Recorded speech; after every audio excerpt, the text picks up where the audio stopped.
देखिए अगर आपको फिंगर ऐड करना रहेगा ना तो यहाँ पे 2 ऑप्शन है, 1 और 2 पीछे की साइड में। अच्छा, ठीक है, तो 1 नंबर से आप यूज़र ऐड कर सकते हैं और 2 नंबर से ना फिंगर ऐड कर सकते हैं, जो मास्टर होता है। तो अभी हमें फिंगर ऐड करना है मास्टर के लिए, तो 2 प्रेस करेंगे 2 सेकंड के लिए। अच्छा, 2 सेकंड के लिए प्रेस करना है जी। ये देखिए मैं प्रेस करता हूँ।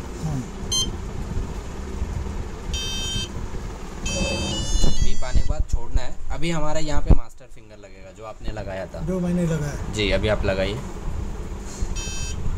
स्कैन नहीं किया, वापस लगाइए। हाँ, अभी अगर आपको फिंगर न्यू ऐड करना है तो दूसरा फिंगर आप लगा सकते हैं, कोई भी आप लगा सकते हैं। निकालिए, वापस लगाइए। सेम आपको 8 बार लगाना है।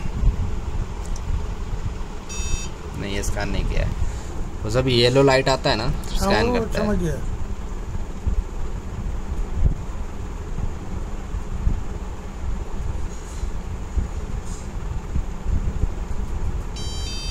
ये भी सेव हो गया है।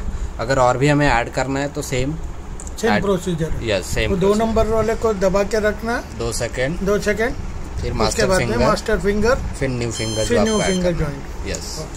अभी अगर आपको फिंगर ऐड हो जाता है तो ये वाइट वाला जो बटन है यहाँ पे, वो एग्जिट बटन है, तो आप प्रेस कर देंगे तो आपका सेव हो जाएगा। ठीक। 1 सेकंड, वो लॉक नहीं हुआ था। अभी लॉक कीजिए।